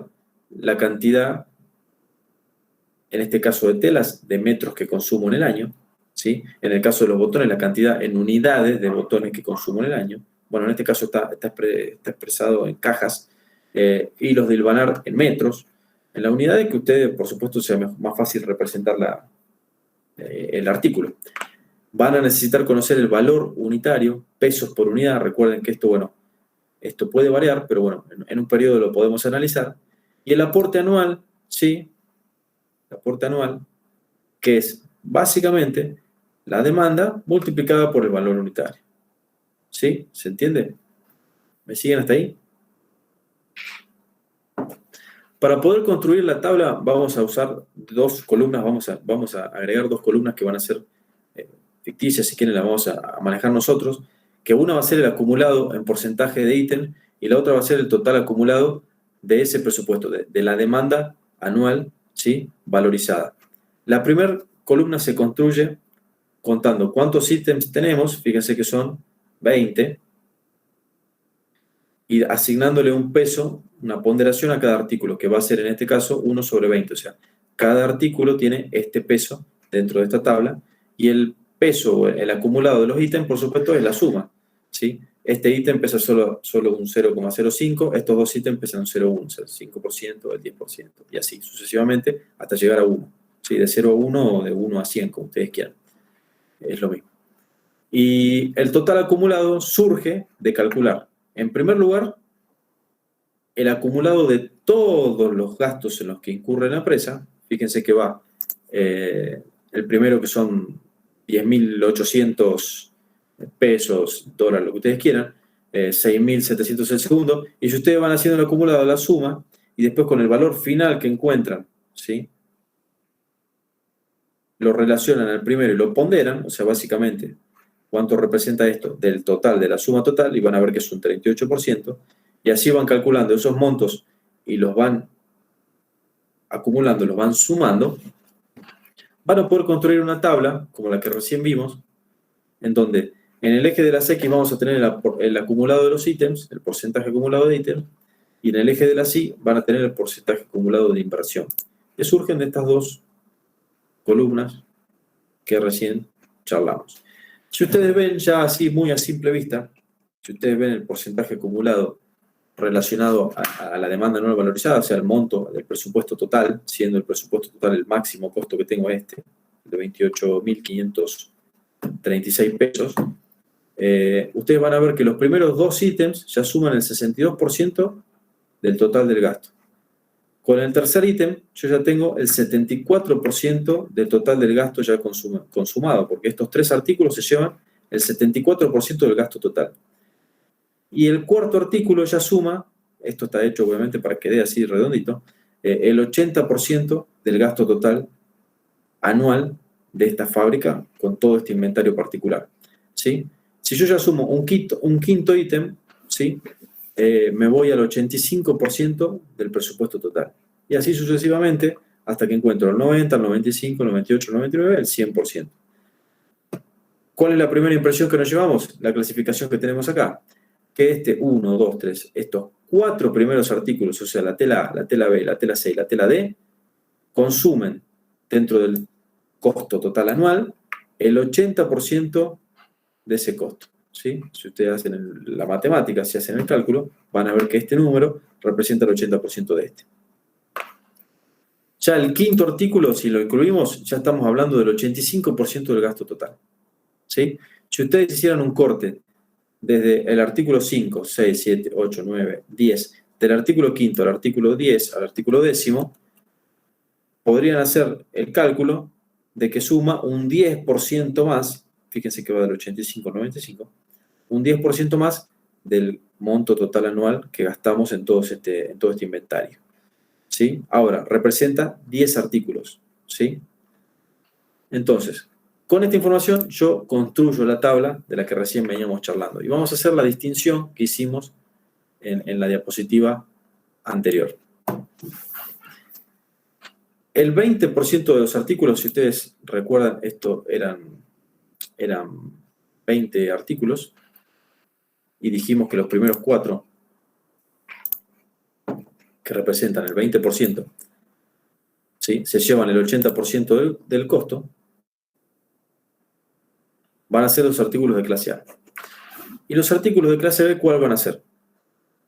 Como dijimos también en las diapos anteriores, va a ser aproximadamente un 30%, en este caso un 40% de los artículos que representan un aumento del 80 al 95 del 15% del costo total de esa demanda anual. Y el resto de los artículos, que va a ser también un 40%, representan el 5% restante de esa demanda anual, de ese total anual, que eran estos 28.000 pesos. ¿Sí? Esta es la forma en la que se trabaja con el diagrama, esta es la forma en la que se construye el diagrama. Es bastante sencillo, es simplemente ordenar todos los artículos, conocer toda la información detallada de inventario, de precios unitarios. Fíjense que es sumamente importante que ustedes conozcan toda esta información, que es usual de la empresa. Ustedes no deberían, en una empresa real, no deberían tener problemas para obtener este tipo de información. Estamos hablando de precios y de consumos anuales o por periodo. No debería ser un problema conseguir esta información para construir la tabla. Y a partir de la construcción de esta tabla, la conclusión a la que vamos a llegar es la que ya mencionamos anteriormente, es encontrar esa segmentación con la que nosotros vamos a trabajar y la que nosotros vamos a utilizar de base para decidir a qué artículos le vamos a dar más importancia y a qué artículos no. La clasificación clásica que ustedes van a encontrar en bibliografía es que a los ítems de clase A o los artículos de clase A se les da una mayor importancia. Y los artículos de clase B, C, se les da mucha menor importancia a la hora del control riguroso de stock o de almacén. ¿Sí? Esta es la clasificación gráfica que ustedes encuentran. Ahora, si me preguntan a mí, muchas veces estas divisiones pueden ser más difusas, o yo puedo trabajar, fíjense que en este caso yo dije que las primeras telas, hasta la tela D, eran de clase A, y las telas E y F quedaron un poco afuera. Tal vez ustedes pudieran decidir con más criterio o por más conocimiento de la planta en la que están trabajando, que alguna de estas telas puede llegar a entrar como un ítem A, o que a una tela particular, aunque no entre dentro de esta clasificación inicial, se le va a dar un tratamiento de artículo clase A. Eso lo pueden decidir en la práctica, en realidad, y no está mal, digamos. Eso depende mucho de cómo ustedes se vayan organizando y cómo ustedes vayan conociendo la empresa en la que están trabajando. Es muy común que no sea tan estricta la clasificación como la que yo les doy en esta diapositiva. Ese es otro error que suelen cometer, digamos. Cuando nosotros volvemos a este punto y decimos que los artículos de clase A son entre 80 y 85, si la clasificación corta en un 79, en un 78 o en un 77 y después salta un 90, ustedes pueden hacer el corte en el 77 y decir que esos son los artículos de clase A y el resto va a ser considerado clase B. No es tan estricto, a lo que voy es que no es tan estricto, no sean tan estrictos con el límite. O sea, no es estrictamente, exclusivamente un 80% y el 15% de los físicos. Puede ser un 80 y un 20 de los físicos, puede ser un 80 y un 12 o 13 de los físicos, puede ser un 85 y un 10 de los físicos. No es tan estricto el corte, no se ahoguen en un vaso de agua, en el sentido de que si no se cumple exactamente el 80-20 o algo, no sepan cómo resolverlo. Todo lo contrario, traten de ser un poquito más flexibles, siempre y cuando, por supuesto, no sean ya ridículos los porcentajes, digamos, ¿no? Pero siempre se puede ser un poquito más flexible y no tan estricto con las reglas. Entiendan que esto es matemática y que difícilmente les va a cerrar a la perfección con el 80%, con el 95%. Esto está hecho para que cierre así, ustedes vean el ejemplo, pero difícilmente van a encontrar estos valores, ¿sí? Probablemente sean algún número redondeado cercano al 80, cercano al 95. ¿Sí? No sean tan estrictos con eso, porque por ahí suelen tener problemas y creo que no amerita, es sencillo. ¿Tienen alguna pregunta de este diagrama? ¿Hay algo que no haya quedado claro?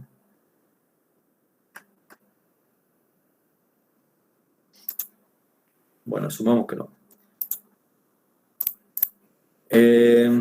Ahora que conocemos, digamos, cómo clasificar o cómo segmentar nuestros artículos, dijimos que lo habíamos hecho ¿para qué? Para determinar aquel grupo de artículos a los que le íbamos a dar un control más estricto o íbamos a hacer un control más estricto, y aquellos a los que no, le íbamos a tener un control un poco más laxo.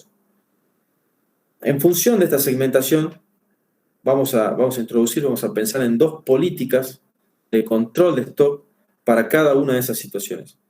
para los artículos de clase A y para los artículos clase BC, ¿sí? Recalcando, por supuesto, lo que acabamos de decir de la importancia que le damos a uno y al otro. Entonces, a los artículos de clase A le vamos a dar mayor importancia y los vamos a controlar de una manera mucho más rigurosa, y a los artículos de clase B y C le vamos a dar un poquito menos de importancia y los vamos a controlar de una manera un poco más laxa. En función de esta segmentación surge la primera política o la primera metodología para controlar los stocks, que son o es el sistema de revisión periódica. ¿Sí? Los sistemas de revisión periódica trabajan de la siguiente forma, conceptualmente. ¿Sí? La primera frase lo dice todo, de cantidades variables a fechas fijas. Como dice su nombre, a fechas fijas, o sea, periódicamente a fecha fija, se revisa la cantidad de stock que tengo, la cantidad de unidades que yo tengo en el almacén, se evalúa si esa cantidad me alcanza o no me alcanza para continuar con mi ciclo productivo, y si no me alcanza, compro, y si me alcanza, no compro hasta la próxima revisión, en la cual yo volveré a evaluar, y lo tendré que hacer todo de vuelta, evaluar si necesito comprar o no necesito comprar. Entonces, por eso el sistema de revisión periódica, una cantidad variable, o sea, no siempre compro la misma cantidad, pero sí lo reviso a fechas constantes, o sea, cada un mes, cada 2 semanas, cada una semana, yo reviso el stock y me fijo si tengo que comprar. Esa es la primera metodología, ¿sí? Como dice la diapo, se revisa el inventario a intervalos de tiempo constante, cada una semana, 2 semanas, 3 semanas, 2 meses, lo que sea. No se considera un punto de pedido, que es algo que ya vamos a ver, y se espera a llegar al momento de revisión y recién ahí se decide si pido o no, se decide el pedido. Tiene poca reacción ante fluctuaciones de la demanda, pero permite ahorrar recursos y bajar el costo. ¿Por qué tiene pocas fluctuaciones de la demanda? Poca reacción ante fluctuaciones. Y porque yo me fijé que cada 3 semanas reviso lo que pasa en esas 3 semanas, si la demanda sube o baja, no impacta en mi política, no impacta en mi sistema de control, ¿sí? Que yo me voy a enterar a las 3 semanas cuando revise si la demanda aumentó o bajó por la cantidad de stock con la que me voy a encontrar. Entonces, esa es la metodología, la primera metodología que se aplica normalmente a artículos de clase A. Después hay otra política, otra metodología, que es el sistema de revisión continua. El sistema de revisión continua va a contramano de lo que recién charlamos, ¿sí? Que sea de revisión continua implica que permanentemente lo estoy revisando, ¿sí? O estoy controlando qué cantidad hay, ¿sí? Este se maneja bajo la metodología de cantidades fijas a fechas variables. O sea, acá lo que no es fijo no es la fecha, sino que es la cantidad. Y cuando hablemos de cantidades fijas, si ustedes piensan un poquito conmigo y están en sintonía con lo que venimos charlando, esa cantidad, si la cantidad es fija, lo más común, lo más normal, lo más sencillo, va a ser que esa cantidad seguramente sea el lote económico. O sea, siempre compro la misma cantidad. La que analicé económicamente es la óptima, es el lote económico, la que optimiza esa curva de costos. Entonces, el stock en este caso se actualiza de forma inmediata cada vez que se produce una recepción o una venta. O sea, yo veo muy atento a la fluctuación que existe de la demanda, a casi reacciona ante esa fluctuación. Y se conoce el nivel de inventario del detalle. Entonces, la frecuencia de pedida está sujeto al ritmo de ventas. O sea, ¿qué pasa? Si aumenta la demanda, se consume más rápido, se repone más rápido. Entonces, ¿qué cantidad? Por supuesto, el lote económico. Pero ya vamos a ver la gráfica que nos va a dejar un poquito más claro. Esto se aplica normalmente a artículos de clases B y C. ¿Sí? Esta es la metodología que optamos para este tipo de artículos, que es un poquito más laxa. Ya vamos a ver cómo funciona cada una. Pero bueno, este es un pantallazo de cómo funcionan estas dos metodologías. ¿Me siguen hasta ahí? ¿Me siguen? Vamos a asumir que sí. Sí. Buenísimo. Me acompaña la voz, así que vamos a charlar un ratito más.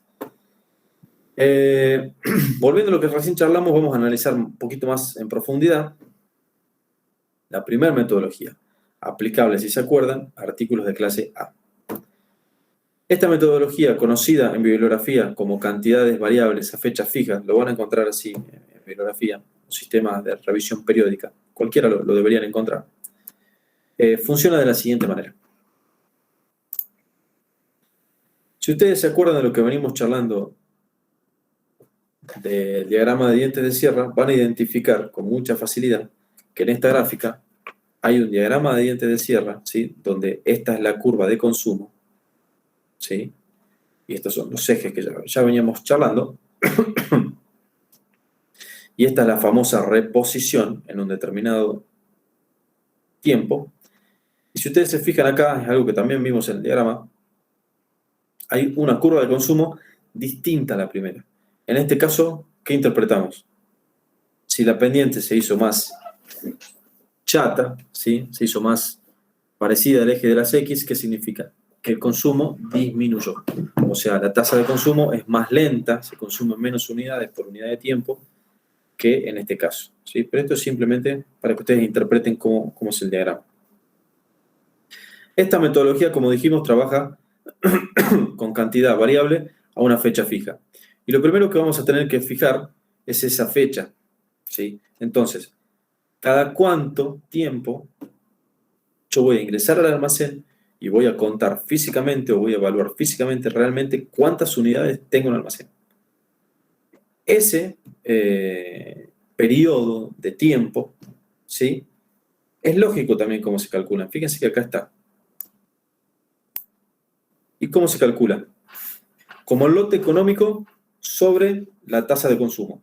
Entonces, yo digo, yo tengo esta cantidad, consumo tantas unidades por día, entonces yo en este periodo de tiempo, si ustedes se fijan, esto tiene término, las unidades del QE son unidades, por la redundancia, y las unidades de la tasa de consumo son unidades por unidad de tiempo. Entonces, este cociente le va a dar un P que va a estar expresado en unidades de tiempo. Entonces, en ese tiempo, yo tengo que haber consumido todo mi lote económico. Si se mantiene constante, la tasa de consumo. Entonces, así yo establezco el primer puntapié para decir cuándo voy a revisar o cada cuánto tiempo voy a revisar mi stock. ¿Sí? Ese es el primer dato que necesito conocer en este sistema. Si ustedes se fijan, acá está expresado el P entre T1 y T3, que es el periodo en el que yo reviso. ¿Cómo se interpreta esta gráfica? Que yo en T1, acá, que está expresada como PDP1, que es punto de pedido 1, en este punto A, yo entro al almacén y cuento unidades. Y en este punto A1, vuelvo a ingresar al almacén y cuento las unidades. Entonces, estos son T1 y T3, ¿sí? Los puntos A y A1, los puntos en los que yo reviso mi almacén. Y esto es así, reviso físicamente cuántas unidades hay en el almacén. ¿Sí? ¿Para qué? Para que después comparar, para ver si necesito comprar o no. Si ustedes se fijan acá, esta gráfica está completa. Fíjense que tenemos un stock de protección. Fíjense que tenemos el lote económico por encima de este stock de protección, como veríamos charlando, ¿sí? Y tenemos, por supuesto, los diagramas de dientes de sierra, que son los consumos y las reposiciones. En el gráfico también está expresado la demora de reaprovisionamiento con la letra D, que es algo que ya conocemos y venimos charlando, ¿sí? Y también tenemos otras variables, como el SR, que es el stock remanente. ¿Cómo se interpreta el stock remanente? El stock remanente es el stock que yo tengo físico, real, si ustedes se fijan acá, es la intersección de T1, ¿sí? Con la curva de consumo, es un valor por acá, ¿sí? Que es el stock remanente, que es la cantidad física real de unidades que yo tengo dentro del almacén, ¿sí?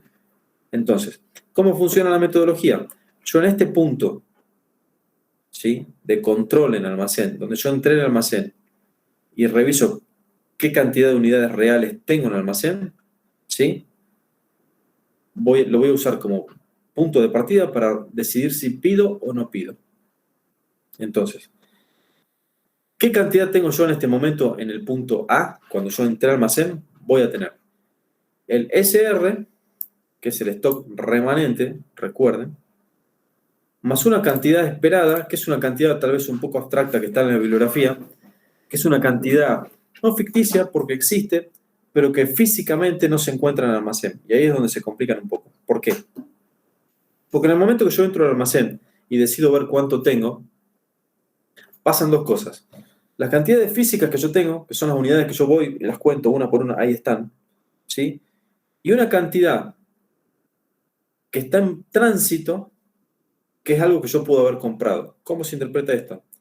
Puede ser que el departamento de compras haya ya hecho un pedido, pongamos que estos son bulones, siempre uso el mismo que me parece lo más sencillo y que todo el mundo conoce. Son tornillos. Entonces, yo entro y cuento 100 tornillos, pero el departamento de compras, ¿sí?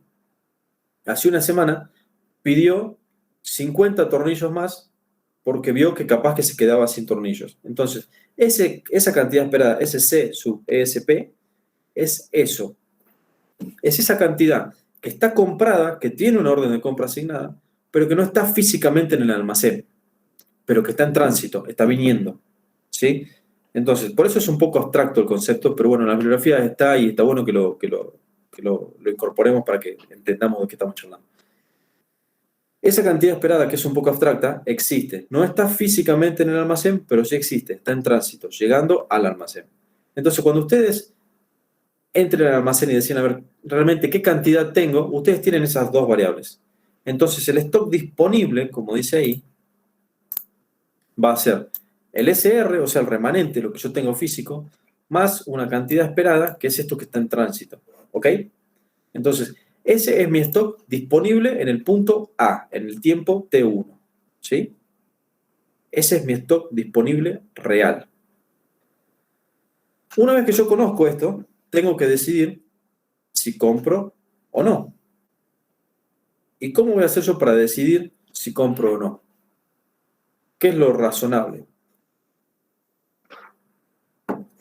Comparar lo que tengo con lo que yo estimo voy a consumir hasta mi próxima revisión. Que mi próxima revisión va a ser acá en T3, en A1. Entonces yo tengo que estimar cuánto voy a consumir de acá, de T1 a T3. Y si ustedes hacen el cálculo con las tasas de consumo específico, que es la que venimos charlando, pueden calcular, pueden estimar cuánto van a consumir, ¿sí? Cuál va a ser su consumo total en ese lapso de tiempo.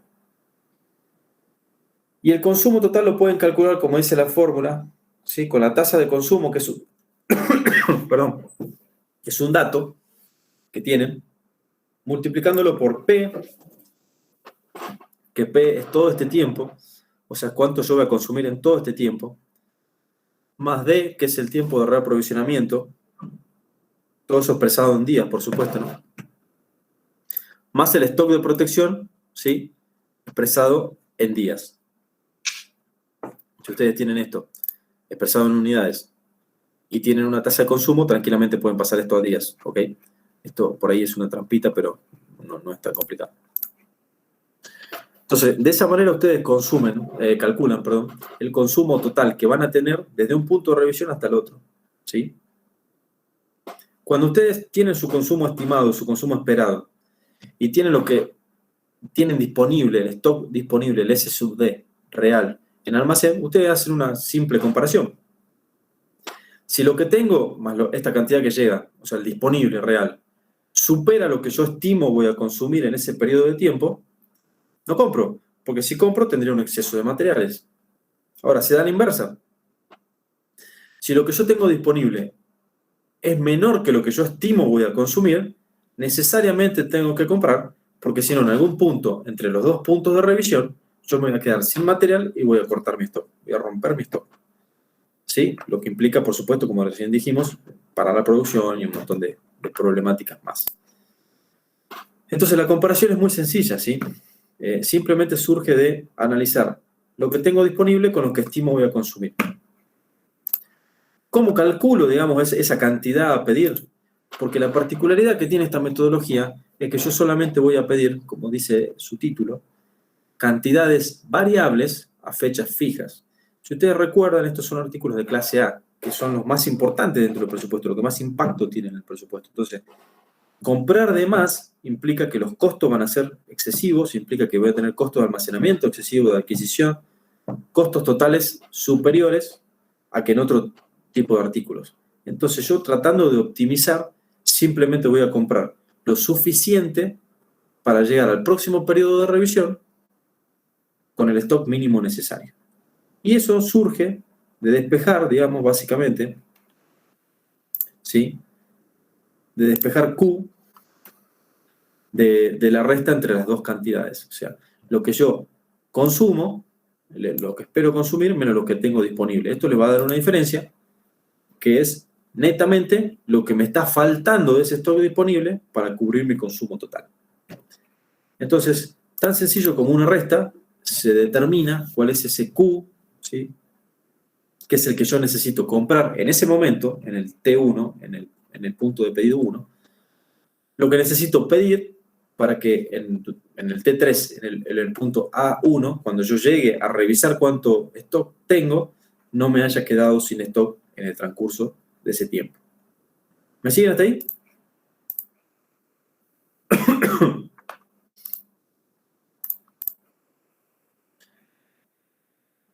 Bueno. Así funciona esta primera metodología que se utiliza para los artículos de clase A, que son los más costosos, como venimos charlando, los más importantes dentro de este diagrama ABC, y a los que más tiempo les vamos a dedicar de control. Conclusiones de esta metodología. Se aplican ítems de clase A, como venimos charlando. Trabaja en condiciones óptimas, ¿por qué? Porque solo se pide lo necesario para completar el stock hasta el próximo punto de revisión. Exige revisiones periódicas, lo cual es bueno porque uno realmente entra al almacén y ve efectivamente cuántas unidades hay, ¿sí? No depende de lo que le digan o no depende de una estimación muy al voleo de cuántas unidades puede haber, ¿sí? Un control estricto, físico, conteo físico de los artículos. Bueno, dentro de sus desventajas, bueno, puede ser costoso en realidad, puede ser complejo calcular la proyección de demanda, o sea, esa tasa de consumo que nosotros asumimos como dato. Si la demanda es muy fluctuante, puede ser un poco compleja de calcular porque puede variar en el tiempo y nos puede ocasionar algún problema con la metodología. Y bueno, como conclusión, con este método se trabaja con un control estricto de niveles, donde se compra estrictamente lo necesario y se trabaja con stock de protección chicos, todo. ¿Por qué? Porque estamos hablando de ítems que normalmente son más costosos, ¿sí? Entonces, como conclusión, bueno, es eso. Es una metodología conceptualmente muy sencilla, pero que, bueno, por ahí complica un poquito el tema de los cálculos y de la interpretación de la gráfica. Como contrapartida tenemos otra metodología, otra política que es cantidades fijas a fechas variables, que es la metodología que vamos a aplicar a artículos de clase BC, si se acuerdan de lo que recién charlamos, que es una metodología mucho más sencilla. Como lo dice sus palabras, cantidades fijas a fechas variables. No hay un periodo de revisión, simplemente se consume, hasta que acá introducimos un concepto que recién charlamos, que es el QP, que es el punto que te ataca el nivel de stock de pedidos, el punto de pedidos, nivel de stock de pedido, que es el límite inferior al que yo voy a llegar para decidir, necesito comprar más unidades. Entonces, ¿cómo funciona la metodología? La metodología parte de la misma base que la anterior, en donde yo tengo un stock de protección, tengo un lote económico, tengo un nivel máximo de stock, tengo una tasa de consumo, por ende una curva de consumo, que puede tener la pendiente, como vemos acá, un poquito más achatada, lo que implica que el consumo es más lento, o puede ser un poquito más empinada, lo que implica que el consumo es más rápido. Y yo establezco este punto de pedido, ¿sí? En el cual, cuando yo alcance ese punto de pedido, voy a automáticamente emitir una orden de compra para reponer las existencias en esta cantidad. Ustedes se fijan, ¿sí? Cuánto pedir va a ser siempre el lote económico y el punto de pedido, este punto, ¿sí? En donde yo disparo mi pedido, disparo la alarma de que voy a necesitar más unidades, lo calculo simplemente como el stock de protección más el tiempo, ¿sí? En este caso la cantidad de unidades que yo voy a consumir durante el periodo de reaprovisionamiento. ¿Se entiende conceptualmente eso? Yo digo, ¿cuándo pido? Bueno, el stock de protección más la cantidad de unidades que yo consumiría en ese periodo de reaprovisionamiento. ¿Me siguen hasta ahí? Que es básicamente la intersección del QP con la demora de reaprovisionamiento que se ve en la gráfica. ¿Sí? Entonces, de esa manera yo establezco ese punto de pedido. Esa cantidad de unidades que a mí me disparan una alarma para emitir un pedido a compras que diga salga a comprar el lote económico nuevamente. Esta metodología es mucho más sencilla. Para darles una idea, esta metodología en la práctica se implementa, por darles un ejemplo, que el tornillo que siempre usamos, los tornillos se pueden guardar en una caja y la caja o los bordes de la caja se pintan con colores y se establece un color verde cuando está por encima del punto de pedido y se establece un color rojo en los bordes de la caja cuando se está por debajo del punto de pedido. Entonces el almacenero o quien entrega a producción esos tornillos ve que se empieza a ver el borde rojo en la caja, automáticamente le dice a compras que tiene que hacer un pedido de tornillos. Entonces esto es un sistema mucho más sencillo, donde nadie se va a poner a contar un tornillo, sino que hay otro tipo de herramientas para enviar una alarma, un llamador, a que el almacenero que controle esas unidades emita un nuevo pedido, emita una nueva orden de compra, que inmediatamente se reponga ese artículo con el lote de compra. Esto acá no se calcula cuánto se va a pedir en unidad por unidad, como se hacía en el caso anterior, porque si ustedes recuerdan lo que charlamos de los artículos BC, suelen ser los más baratos, son los que ocupan un menor porcentaje de la demanda no valorizada. Entonces, uno supone que el hecho de comprar una cantidad un poco más grande o excesiva incluso de lo que necesito, no representa un sobrecosto muy importante, sino que es un sobrecosto manejable, un sobrecosto relativamente chico. Entonces, en esta metodología se acepta ese sobrecosto porque se supone que es muy bajo. No así en el caso de la política pasada, que sobrecomprar o sobreestroquear esos artículos representaba un costo mucho más importante. ¿Sí? ¿Me siguen hasta ahí? Bueno, esta metodología, como les digo, es mucho más sencilla, se consume hasta que se llega a un punto de pedido y automáticamente se pide un lote económico que cuando llega repone el stock al máximo, o incluso si está en ese momento la curva cambia, puede superar un poquito el límite máximo, lo cual no representa ningún tipo de problema. ¿Me siguen hasta ahí? Cualquier consulta, por favor, me avisan. Como conclusión, se aplica ítem clase B y C, como dijimos. La compra se realiza solamente cuando se alcanza el nivel de pedido, por eso las fechas son variables, nunca hay una fecha de compra. Se compra cuando hace falta. Y las cantidades son siempre las mismas, lo cual es también sencillo. No se tienen en cuenta variaciones del nivel de consumo porque no me interesan. En el punto que yo llegué al punto de pedido, pido y no me importa si consumo más rápido o más lento, lo absorbe el sistema.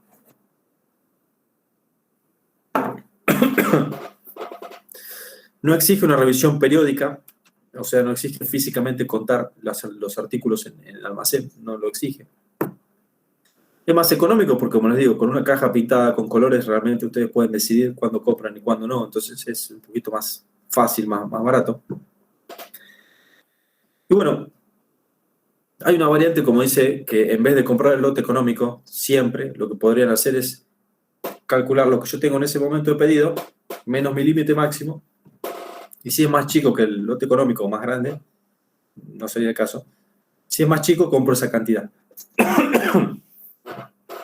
Esa es la variante con la que se trabaja en este tipo de metodologías. Bueno, hasta acá venimos más o menos bien, vengo aguantando, tomando mate, por lo menos me pica un poco menos la garganta. ¿Tienen alguna consulta hasta acá? Me parece que sería conveniente cortar acá, porque no nos falta mucho. Los otros temas son sencillos. Ya hemos charlado bastante y tienen bastante que asimilar. Así que me parece interesante cortar acá y dejarlo para la próxima clase, cerrar el tema y ver el práctico. Así que no sé si tienen alguna consulta. No sé vos, Fede, si querés agregar algo, si estás escuchando del tema. No.